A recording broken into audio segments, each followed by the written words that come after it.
How's it going, Maize and Blue fans? Got a video for you about the preview for Michigan versus Michigan State. So let's just get into it.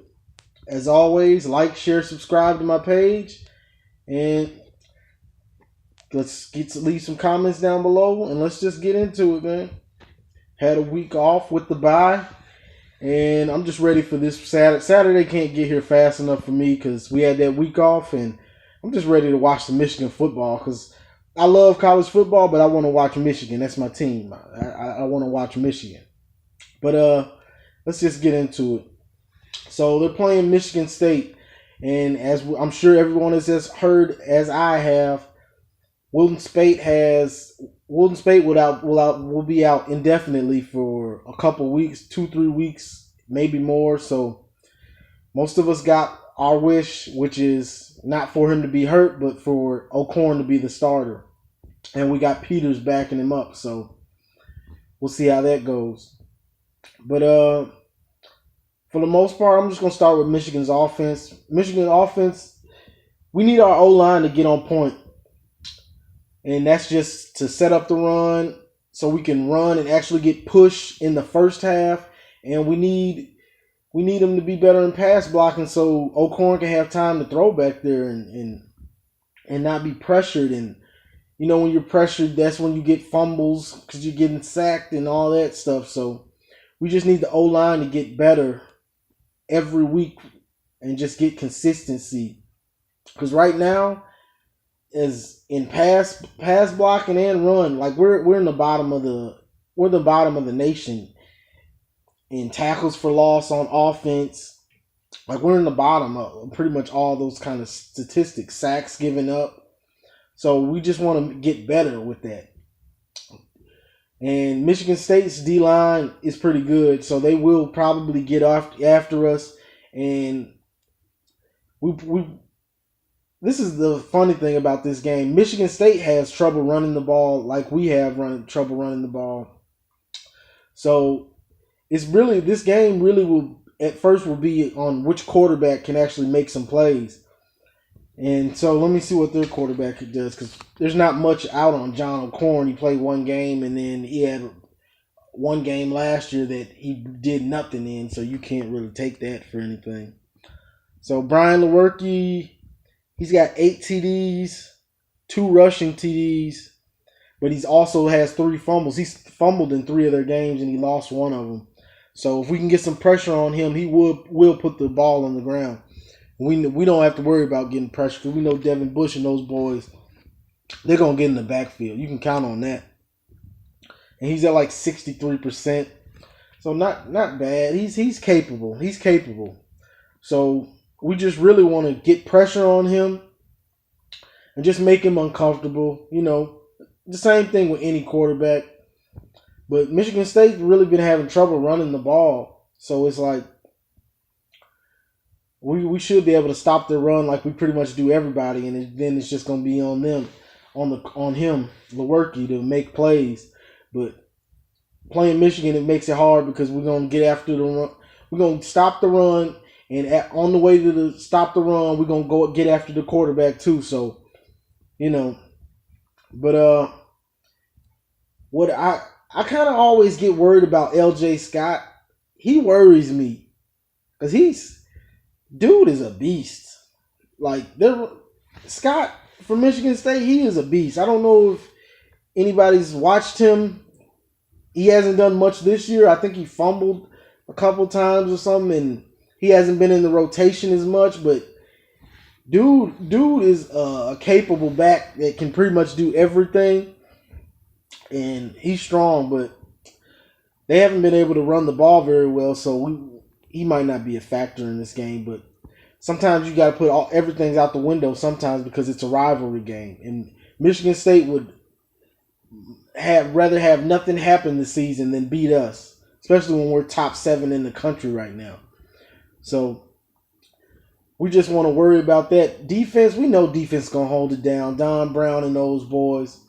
It really just all comes back to not turning it over on offense and just protecting John O'Korn and making it easy for him to lead and sustain drives for the offense. Because if we get up, it's gonna be an easy game. If we get up early, put the pressure on them, the game is gonna be easy for us. But if we let this game get into the late third quarter, fourth quarter, Michigan State's not Air Force in teams like Cincinnati. Michigan State gets the chance to knock off the Wolverines. Oh, you can guarantee they're going to knock us off. Like, it's not going to be any doubt about it. If they get the chance to knock us off and it's close, they're not going to make the mistakes that Cincinnati and like Air Force did.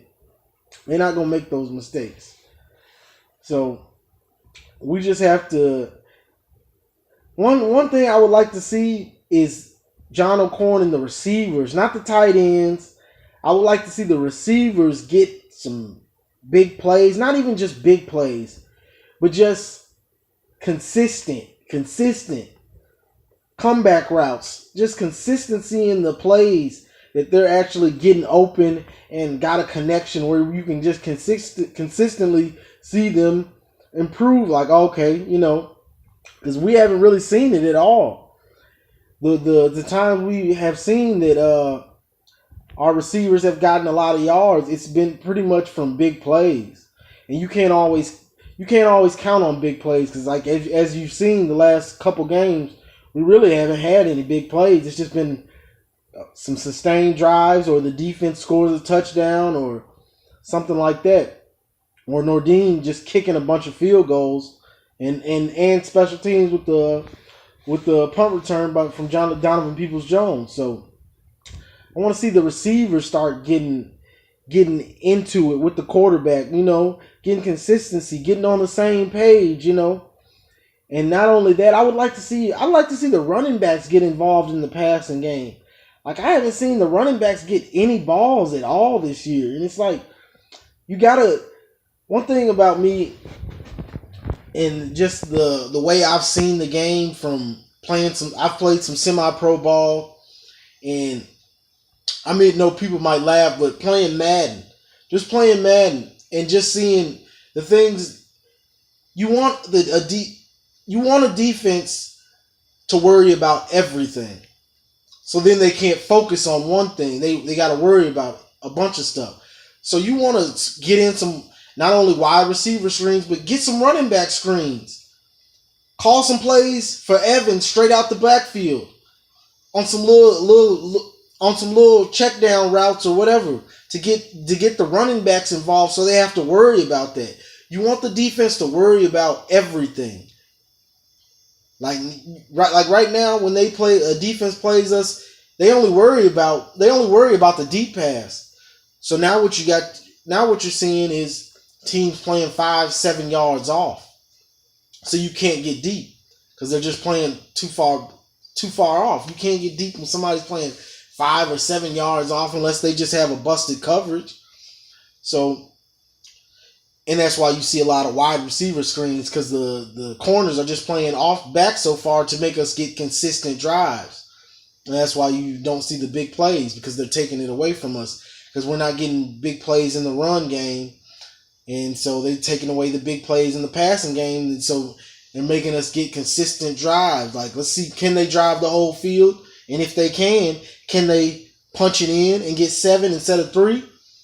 Any defense, if you give up 400 yards but only give up 13 or 17 points, that's a win. Your defense did what they had to do. They bent, but they didn't break.